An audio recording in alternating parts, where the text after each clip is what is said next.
welcome to the course on bioprocess in the downstream processing. For the next 40 lectures I am going to talk about the various unit operations involved in downstream processing. How do you go about designing a downstream processing equipment, what are the advantages, disadvantages of various downstream processing equipments. Downstream processing becomes very relevant in the area of bioprocess as well as in chemical process technology. Downstream processing has been there over a very long period of time, especially in the area of chemical engineering, where chemical engineers used to practice recovery of products using filtration, distillation, separations involving extractions and so on. But in the area of bioprocess technology, as you are handling enzymes or proteins or biomolecules, the complications are slightly much more, and also you need to consider the stability of these biomolecules. So new techniques also came into being, techniques like chromatography and techniques like membrane separations have been incorporated in the bioprocess technology also actually. So what does downstream processing means? It refers to recovery, purification of biosynthetic products coming out of a biological operation. It could be a pharmaceutical product, it could be related to food or nutraceuticals, it could be related to chemicals, it could be a bulk chemical or a specialty chemical, it could be products related to healthcare or medical biotechnology. So you try to recover after you manufacture using an animal or a plant tissue or a fermentation broth. So what is the role of a downstream processing? It is meant to separation, it is meant for purification of a bioproduct from unwanted metabolites. So once you carry out a fermentation or once you carry out a biotransformation, you are going to have the desired product as well as undesired waste products, side products, and so many wasteful dead biomass and so on. So the idea is to recover and isolate the product of your interest from a large combination of unwanted products. So that is where the downstream processing comes, and that becomes a big challenge because you would like to recover your products in a very economical way and try to recover it as much as possible. That means not lose anything in the waste, but try to recover as much as possible into your final purification. That is the main challenge of downstream processing actually. So let us look at flow sheet. The alcohol fermentation, I mean it has been there for almost 5000 years, fermenting from sugars, fermenting from fruits, converting into alcohol, and once they convert into alcohol it contains a large amount of liquid where your alcohol, the percentage of alcohol is very little. So the idea is to recover as much of possible the alcohol from this large quantity of liquid and then concentrate it to high degree of purity. So that is what is alcohol fermentation is all about. So if you look at the entire flow sheet of alcohol manufacturing, you have the fermentation taking place here, that is where the sugars are getting converted into the fermented alcohol. But if you look at the right hand side in this flow sheet, the entire portion is called the downstream processing. This is where you are trying to isolate your alcohol and then you are trying to purify your alcohol to a very large concentrated liquid form.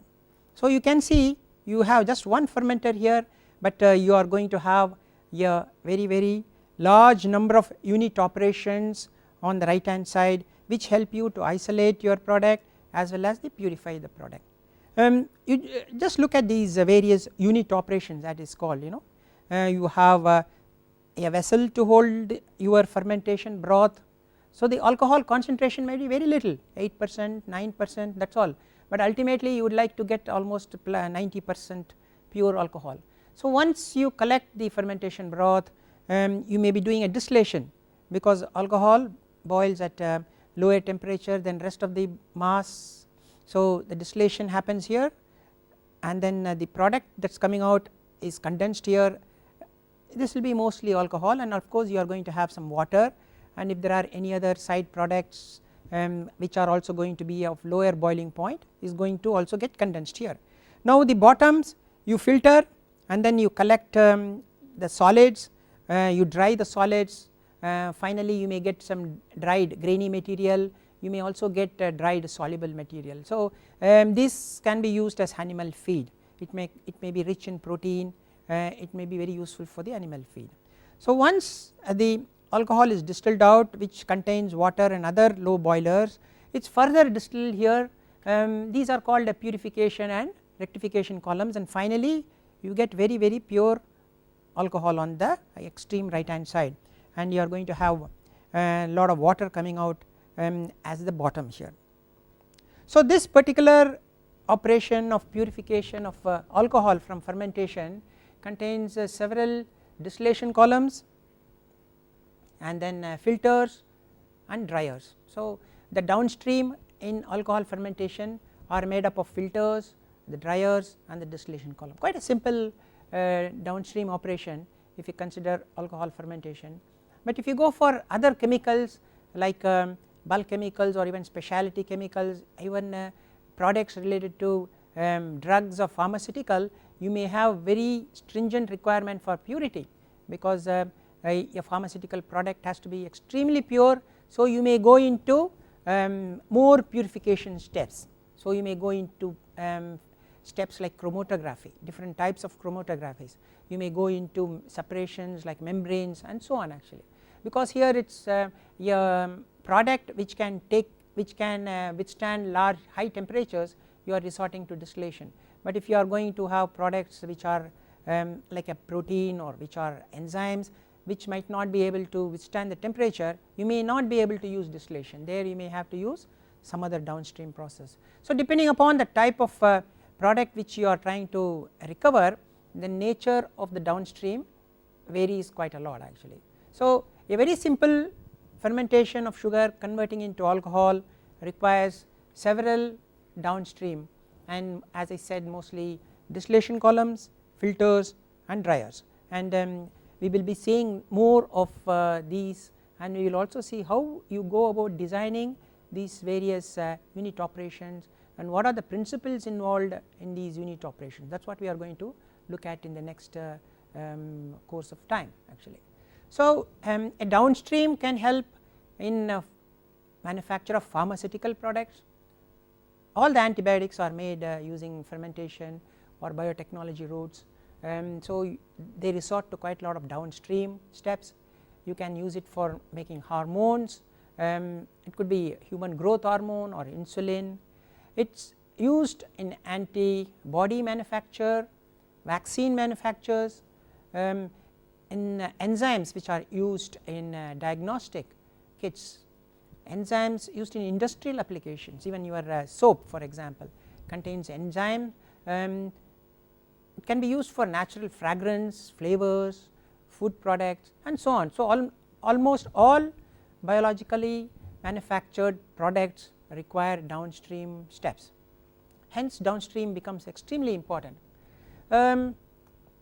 So downstream can be used once you ferment a particular material using a microorganism or a mammalian or insect cell culture, and major product is protein, but then nowadays even bulk chemicals are being manufactured using biological approaches, because the techniques have become so cheap that they are becoming very competitive when you compare it with chemical manufacturing itself. Okay. So what happens after the fermentation or biotransformation, the desired product is either inside the cells, that means a microorganism, or it is in the medium or in the broth. Okay. So your product may be inside your microorganism, bacteria or fungus, or it might be in the medium or in the broth, and generally the concentration is very low, 5 to 25%. So your idea is to recover, concentrate, purified to almost 100%. So if it is a drug, it has to be extremely pure, the impurity levels have to be practically 0%. If it is a bulk chemical, then the impurity can be even 5% or 10%. So depending upon the type of application, the purity levels are decided upon actually. Okay. If you look at typically a bioprocess product manufacturing, this is called a flow sheet of a manufacturing process. So most of the biochemical processes will have these various units. This is the heart of a bioprocess manufacturing plant. This is called a reactor. It could be called fermenter if you are fermenting your sugars into the desired product. It could be called a reactor if you are using biotransformation or enzyme catalyzed reaction. So depending upon the type of process you are doing, it may be called a fermenter or a reactor here. This is the heart of the entire bioprocess. The right hand side we call it as the downstream, and the left hand side is called the upstream. This is where you are preparing your medium, preparing your microorganism, and then you feed it into the reactor. Here you are recovering your product, that means you are isolating your product, you are purifying your product and making it as pure as possible. So during the purification you are going to get side products, unwanted products, you are going to get a lot of waste material which all goes to waste treatment plant. So after the fermentation you may recover the biocatalyst. If it is an enzyme, you would like to recover the enzyme and put it back inside your reactor, because enzymes are very expensive, so you do not want to throw the enzymes out. So you try to recover the enzyme and put it back into the reactor.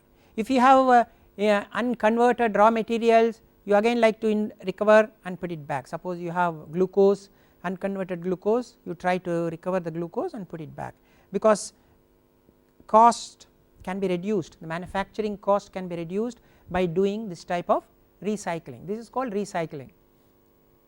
Once you have recycled your raw materials and your catalyst, you have your product, very dilute product, 5%, 10% of product. So you are recovering your product here, and then finally you are purifying your product, okay. And then unwanted material goes into waste treatment. Unwanted material means it could be dead biomass, it could be cell debris, it could be waste material, salts, it could be broth and so on actually. So they all go into the waste treatment plant before they are completely disposed into the effluent treatment facility actually. So a typical manufacturing plant, a bioprocess manufacturing plant will be looking like this, and our focus is more on this right hand side of it.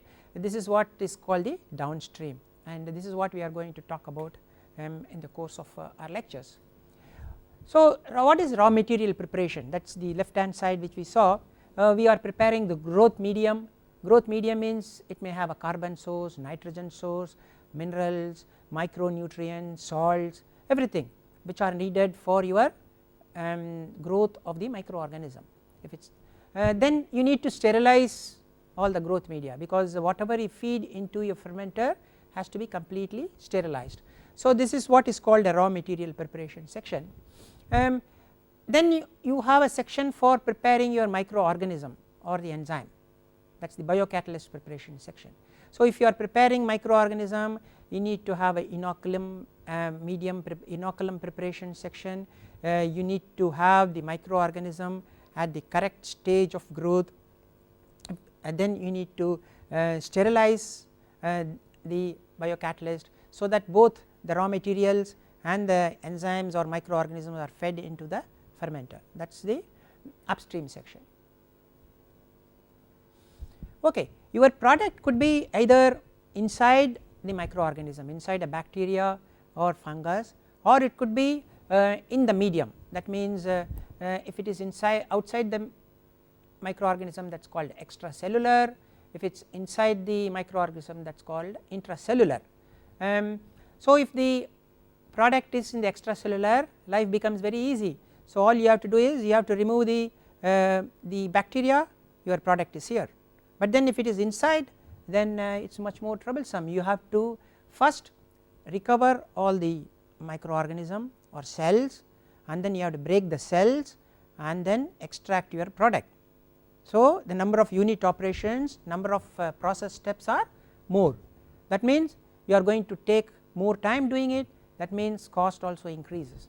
So extracellular product is always desired because your product is in the medium, so you just have to filter, take your cells and throw them out, and you have your product in the liquid medium. So in intracellular you have to recover your cells, break the cells, and then get your product out of the cells. Okay. So the number of steps are more, cost is also more. There are many products which are made intracellular, many products which are made extracellular. Some proteins are intracellular, that means they grow inside as a Golgi body, or they are inside, so you need to take it out, that means you need to break the cells and take the product out. If it is a liquid product you are interested in, then they are extracellular, that then you can take the liquid medium and then recover your product actually. So ideally you would like to have extracellular product rather than intracellular product, because as I said, the number of steps involved are much more in intracellular and the number of steps involved in extracellular are less. Okay. If you look at downstream processing, it is an interdisciplinary area. You need expertise of biochemical engineers, you need expertise of chemical engineers also, because there are several operations which are very chemical engineering oriented. You need the support from chemists, you need support from biochemists, biologists, analytical chemists. So all these people have to put in their expertise and knowledge if you want to make a good downstream process. So it is extremely interdisciplinary and it is a multidisciplinary task. So it not only involves separation, purification, but you are also increasing the concentration of your desired product. Like I talked about alcohol fermentation, after the fermentation from the fermenter, the amount of alcohol or ethanol in the broth may be 8%, 9%, but finally you want to make your concentration to almost 90%. So you are not only purifying your product, you are increasing it to very large concentration. So what are the different steps in the downstream process? It may have separation of cells, or you sometimes call it biomass, because it is a biological mass. As the cells grow they form large amount of mass. Then if it is an intracellular, as I said, your product is inside the cells, then you need to break the cells, that is called the disintegration of the cells. Okay. So you need to break the cells. If it is an extracellular process or product, you do not need this particular step, you can jump from here to here. Then you need to separate your product, you need to concentrate your product, then you need to purify your product. So this number of steps depends upon the type of product. If it is a pharmaceutical product, the product has to be very very pure, so you need to keep on purifying it to almost 100%. But if it is a bulk chemical, you do not need to do too much purification, so you can start from separation, concentration, little bit of purification. If it is an animal feed, again it may be lying between too much purity and too little purity. So depending upon the type of product, the purification steps vary. So for each one of them you may have several unit operations, and by the time you get a product of extremely high purity, you may have several unit operations done. And finally, if it is a solid material, you would like to dry the product so that all the moisture is removed, because moisture leads to sometimes instability in the product, especially enzymes lose their activity over a period of time if there is moisture, and that is called shelf life. So if you keep your enzyme with moisture over a period of time, enzyme may lose activity. So the best thing is to dry it up. So when you dry, even solid material loses its volume, so storage becomes much easy, transportation becomes much more easier, so the cost of transportation also goes down. So drying is usually resorted to if you are interested in a solid product. If it is not a solid product, then of course if it is a liquid product, you do not need to dry the final product, so you may stop with here. So generally solid material is is done with drying. So as I said, where are the common stages in downstream? So you are separating the cells, you are separating the cell debris, because the broken cells are called cell debris, then other particulate matter from fermentation, especially you add lot of salts in the fermentation broth. So the salts start precipitating out, so that is called, and then they start agglomerating, that is called the particulate matter. So all these have to be removed, that is the very first step in downstream, and that is called the removal of insolubles. Then the next step will be product isolation. The product concentration will be very small, 7%, 8%. So you need to take out the product from this large amount of liquid. So you may like to remove water. Water is present because most of the fermentation is done in aqueous, so there is plenty of water. You are adding salt, so you need water again to dissolve the salt. So there is plenty of water in your fermentation broth. So removal of water, there are several impurities present, so you are removing the impurities as well, that is called the product isolation. The next step is product purification, that means you are trying to purify the product. So by end of product isolation, your product may be 30, 40, 50% pure, okay, but then if you want to achieve 90% pure, 95% pure, then you need to resort to this product purification.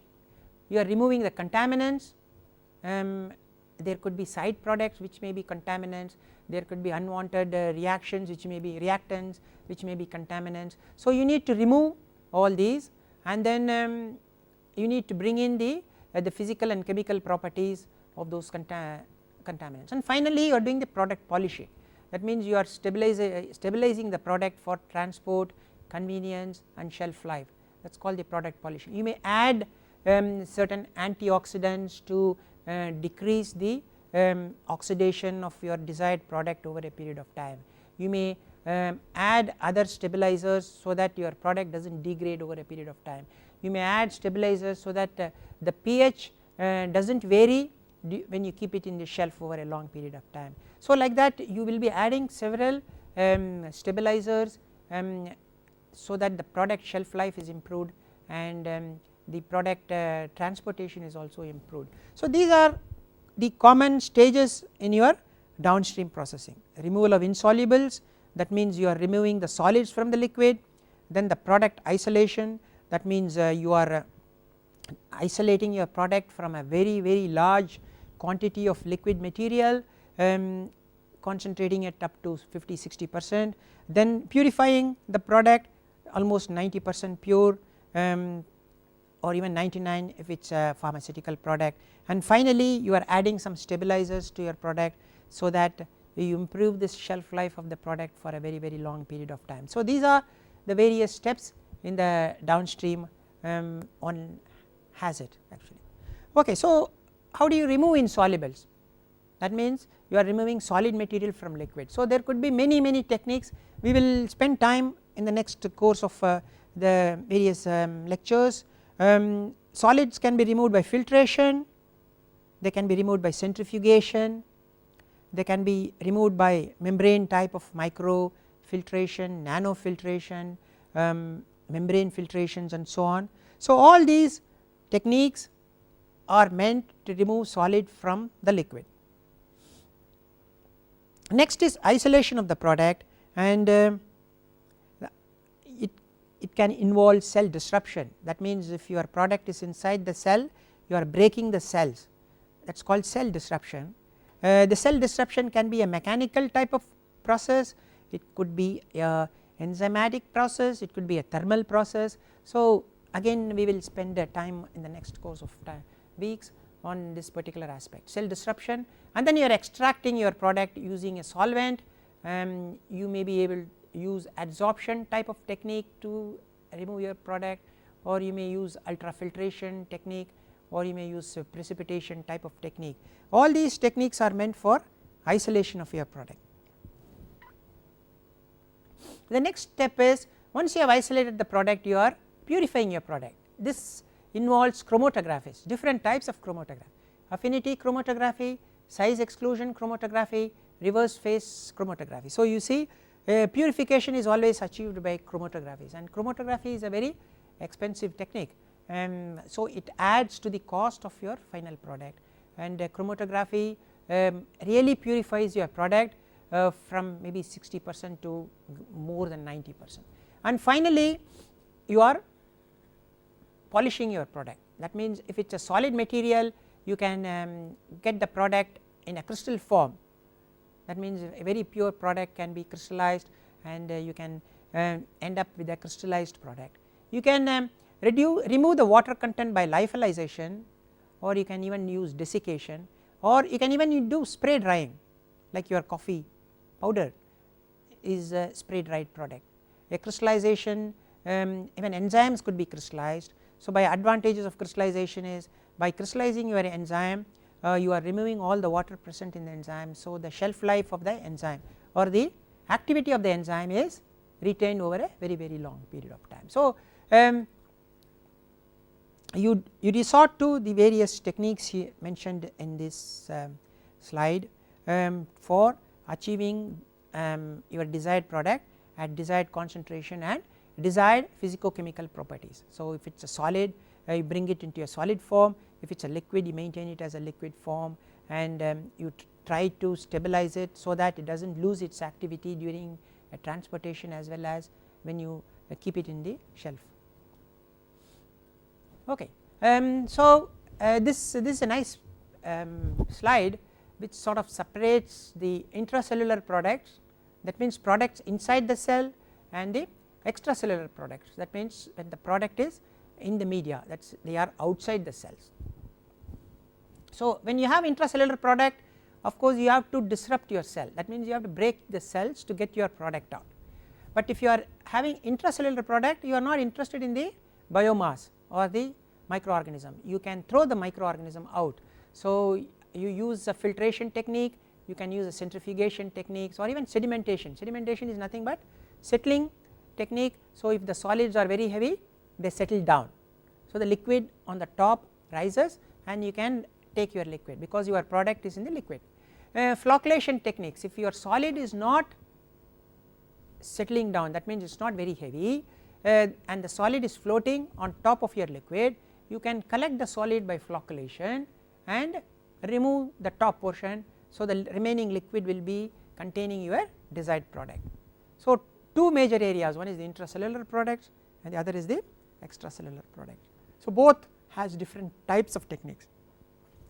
Once you have disrupted your cell, the methods could be either mechanical based methods or it could be non mechanical based methods. Mechanical based methods contains homogenizers, ultrasonicators or ball mills, or non mechanical method could be an enzyme. You can use an enzyme to break the cells, or you can use a chemical to break the cells, or you can use an osmotic shock to break the cells. So by breaking the cells, you are releasing your product that is trapped inside the cells to outside. Once you have done that, you can go to the right hand side for the product isolation and the product purification. So product isolation will contain things like precipitations, extractions. So the precipitation may contain using a salt, use an organic solvent. Extraction can be you can use a solvent like an acetone or a chloroform or ethyl acetate, or you can use even water, or you can use even techniques like supercritical type of extraction here. So this is the product isolation side of it, and then the purification part of it is using different types of chromatography, like I mentioned before, the affinity chromatography, the ion exchange chromatography, reverse phase or gas chromatography, or even liquid phase chromatographies can be resorted to, and you can purify your product actually. So intracellular requires cell disruption. Once you have disrupted the cell, you can go to this side of it and then use the recovery product recovery techniques and product purifying techniques. So if you are talking about recovery, whether it is a protein or whether it is a metabolite, so you are talking about cell separation, that means you collect your cells first, and if your cell is contains your desired product, your cell is disrupted using various techniques I talked about, homogenization, bead milling, chemical techniques, enzymatic techniques, lyasing techniques. and then once you have broken the cells and extracted the product from the cells, you can remove the cell debris, that means the broken cells, using the centrifugation, membrane process, two-phase aqueous partitioning technique and so on, and then finally you are concentrating your product using different types of precipitations and filtrations. And then you go into protein purification using ion exchange methods, chromatography techniques, and then finally the polishing method where you are using crystallizers, lyophilizers and drying method.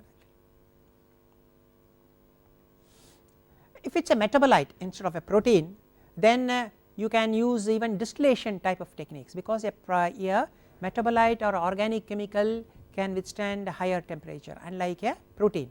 Protein will not be able to withstand very high temperature. So, most of the protein separation techniques will involve extraction or involve precipitation, whereas if it is a metabolite we can use distillation type of method, and distillation is a very simple method and it produces very pure product depending upon its vapor pressure or depending upon its boiling point with respect to rest of the material. So, distillation is a very easy technique to resort to if the material can withstand very high temperature, and then later on whether it is a protein or whether it is a metabolite, you may resort to crystallization or you may resort to spray drying or lyophilization depending upon the nature of the product, of the desired product.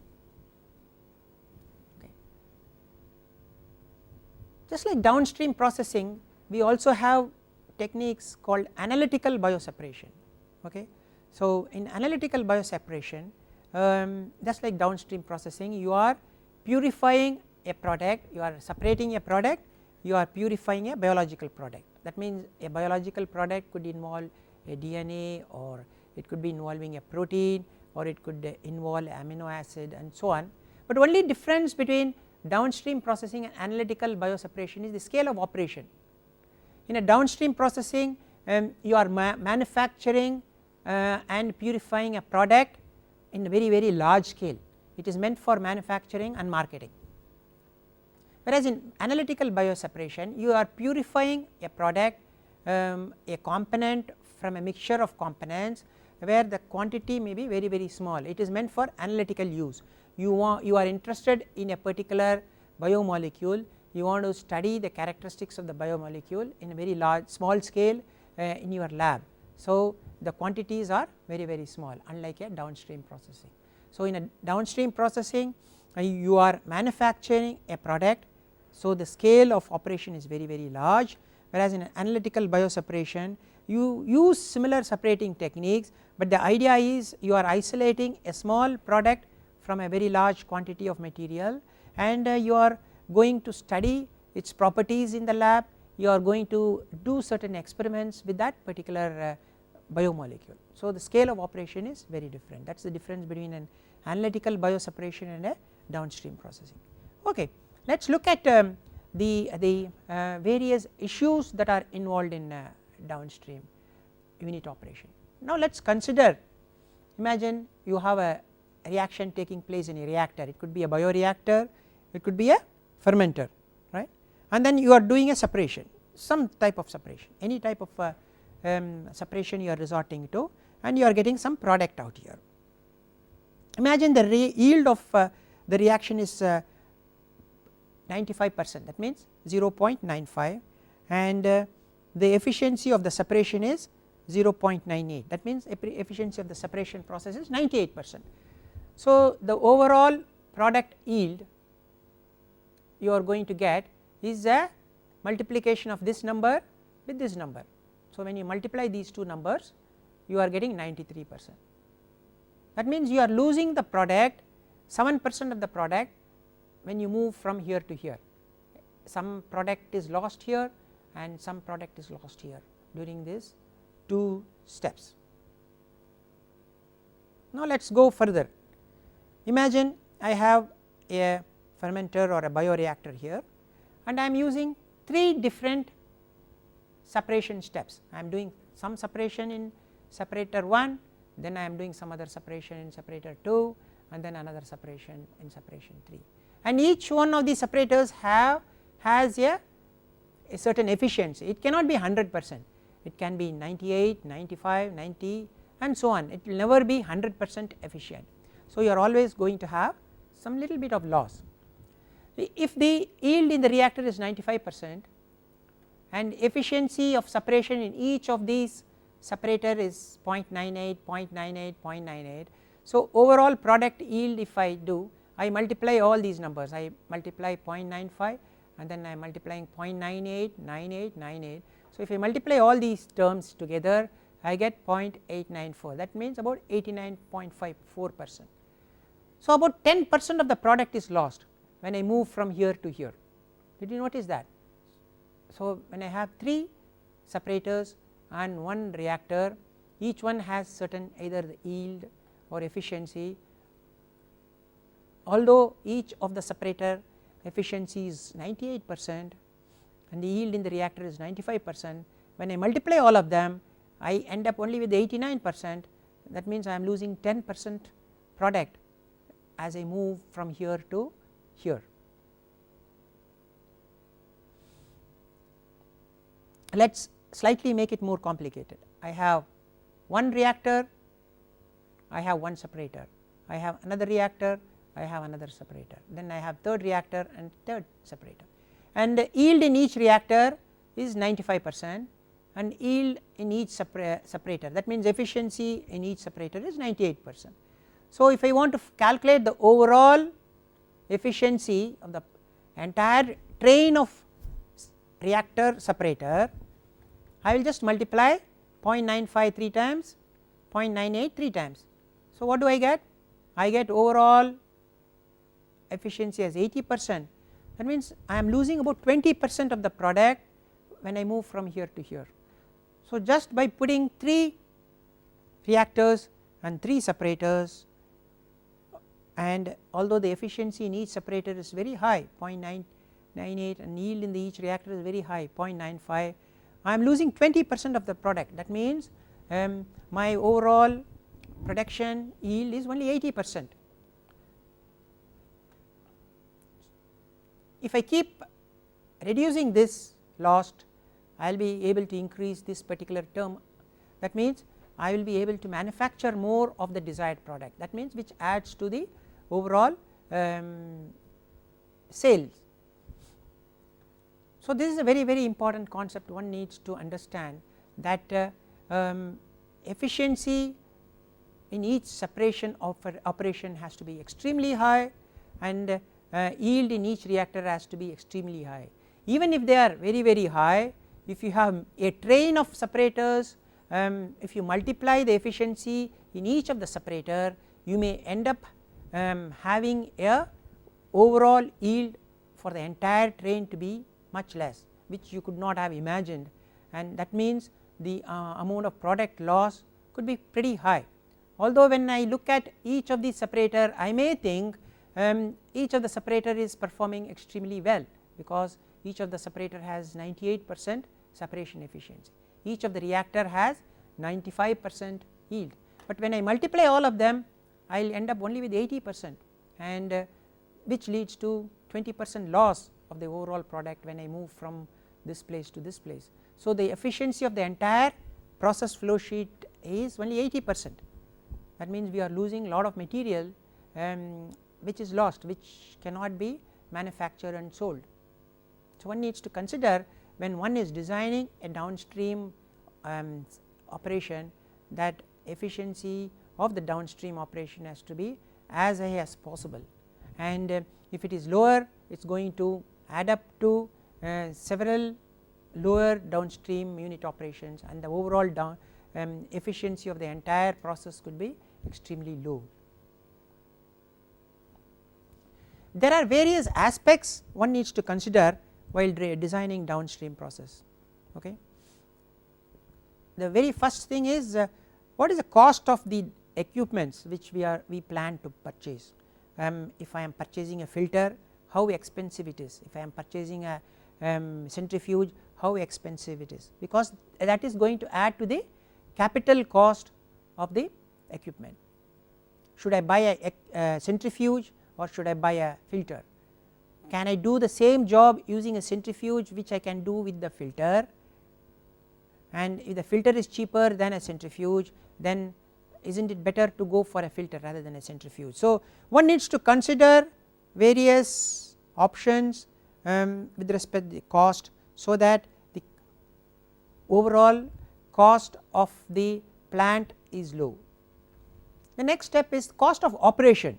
How much water I am going to use, how much steam I am going to use, what are the various solvents I am going to use, because each of them cost money in running the plant, each of them add to the operating cost or manufacturing cost of my product. So higher the manufacturing cost, higher is the selling price of my final product. So I would like to keep the use of the steam, use of water, use of solvent, use of other utilities as low as possible, so that the overall operating cost is low. Next is safety. The units I am designing, do they have inherently safe operating conditions, or they are going to be unsafe? Am I using toxic chemicals, or am I using hazardous chemicals? Are the conditions I am using, like the temperature, pressure, are they safe conditions or are they unsafe conditions? Am I exposing my people to these chemicals and solvents? All these aspects needs to be considered when you are designing a downstream equipment, and they all come under the aspect of safety. The next one is something called the green chemistry approach. Can I combine 2 or 3 downstream into single one, so that I do not have to perform some downstream, then go to another vessel, perform another downstream? Can I do 2 things at the same time? That is called telescoping. Can I use less solvents, can I use less chemicals, so that I can produce less waste, so that the environment is not affected? Can I generate less waste? Can I do things at milder condition? Do I have to use very high pressure, or I can do at very low pressure, or ambient conditions, ambient temperature? So all these aspects needs to be considered when I am designing a downstream equipment, because they all add up to a very safe and green chemistry based downstream reactor operation design. To continue further, what type of waste I am producing after I do the downstream purification or downstream isolation? When I am isolating a product, whatever is left behind is a waste. Does the waste contain solid? Does the waste contain liquid? Is the waste toxic? Can I just dispose it in the environment, or do I need to do any treatment? Does the waste produce gases? All these aspects needs to be considered. So when I am talking about waste, it is solid, it is liquid, it is gas. All these 3 needs to be thought of. Am I producing toxic obnoxious gases during my downstream operations? So these environmental issues needs to be considered when we are designing a downstream. Next is scale up. When we develop a downstream process in the lab, we are doing it at 100 milliliter scale, but when we go for a manufacturing facility, we are talking about in terms of 1000, 10,000 liter scale. So that is a large increase in volume.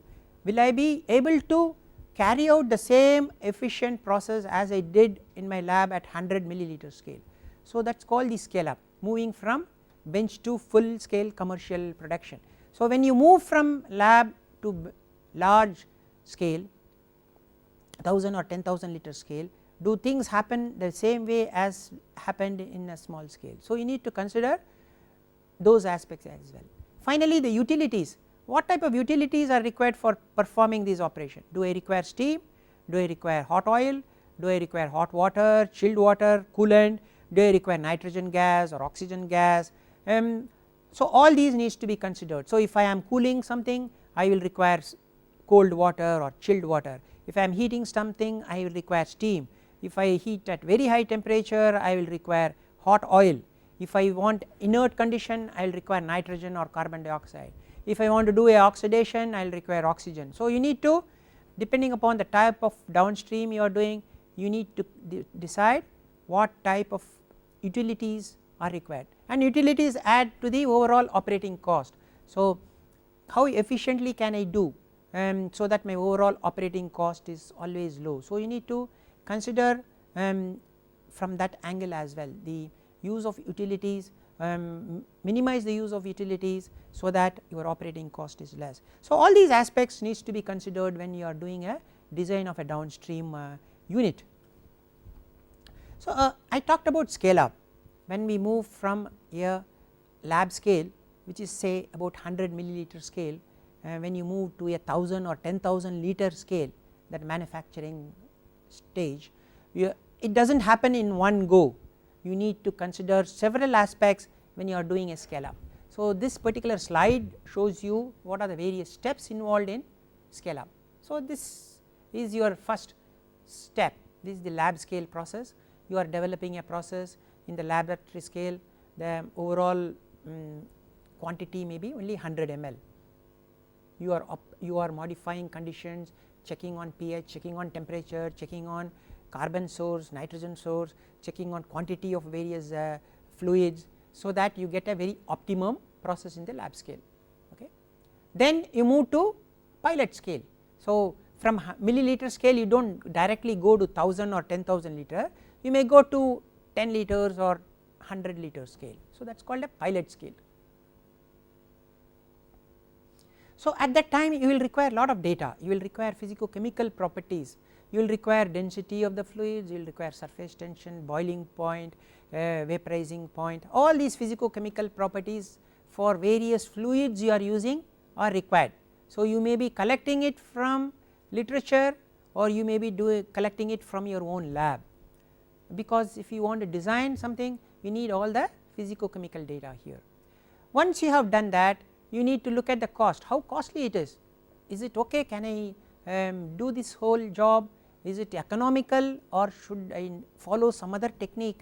So this is where you do a costing here, and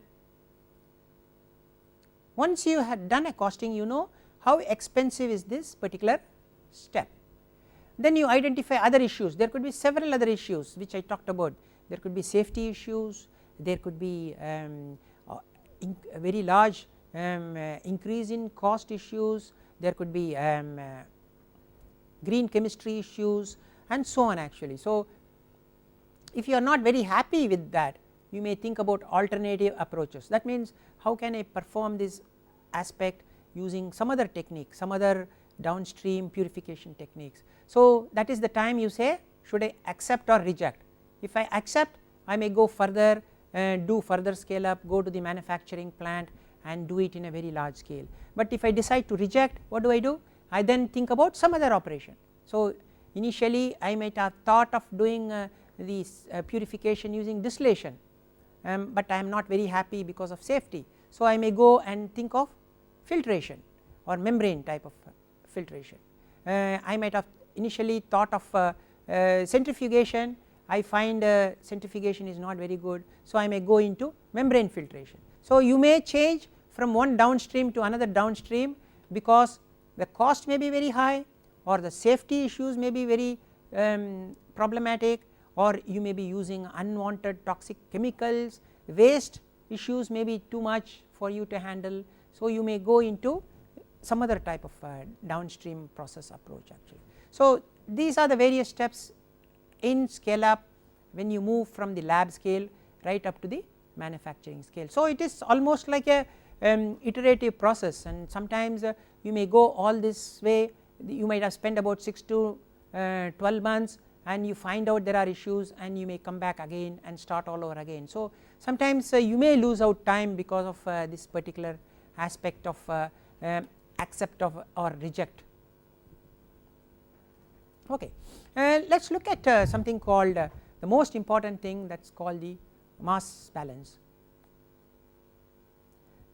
Imagine a unit, it may have two inputs, liquid is coming in at certain volume and at certain concentration of the product, okay, and two liquids are going out at certain volume at and some other concentration. So this is liquid 1 coming in at volume flow rate 1, the volumetric flow rate could be say liters per hour or meter cube per hour and so on. Similarly the concentration could be gram mole per liter or grams per liter, micromoles per liter and so on actually. Then another liquid may be coming at some other flow rate, some other concentration, 2 streams may be going out at some other flow rate and some other concentration. I am just showing 2 input and 2 output. You can have multiple inputs and multiple outputs, okay, depending upon the type of downstream. For example, you may be having a extraction. In extraction you have your liquid, you are adding a solvent. So you have 2 liquids input and then you are extracting using a solvent. So your product may be in the solvent, so that could be a liquid and the other one could be the bottoms. So this is a typical extraction type of unit. So if you want to look at the mass balance at steady state, whatever comes in has to go out at steady state, okay. So if you are looking at the volume balance, flow rates, you have flow rate 1 plus flow rate 2 is equal to flow rate 3 plus flow rate 4, that is at steady state, because there is no accumulation in the unit. But if there is an unsteady state, that means when you are starting the unit at the beginning of the time, there will be some accumulation, but once it has reached a steady state, whatever comes in, that is the 2 flows inside, will be equal to whatever going out. So F1 plus F2 is equal to F3 plus F4. So this is a very important equation.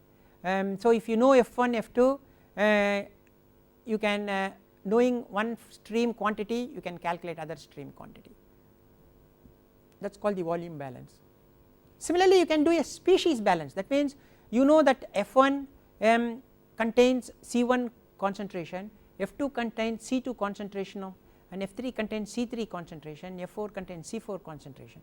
So if you are doing a species balance, F1 C1 is the quantity of the species coming in the stream F1 and F2 C2 is the quantity of the species coming in the stream 2.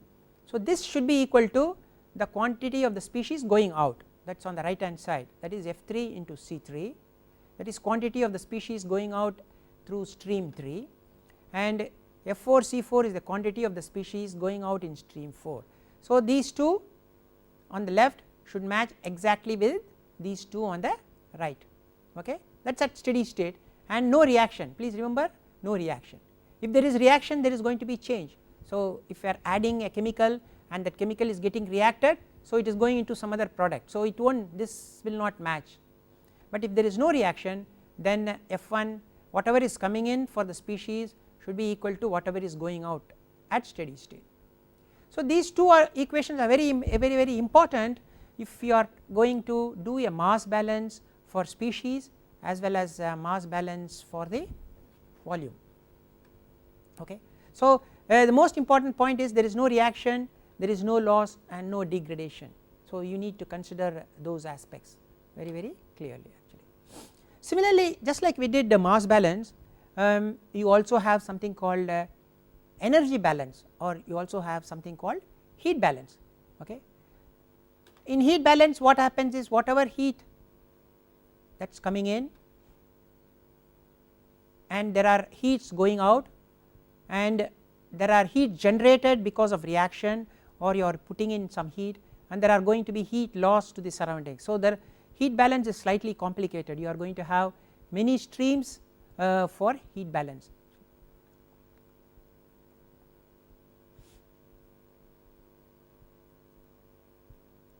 I think we will talk about this in the next class.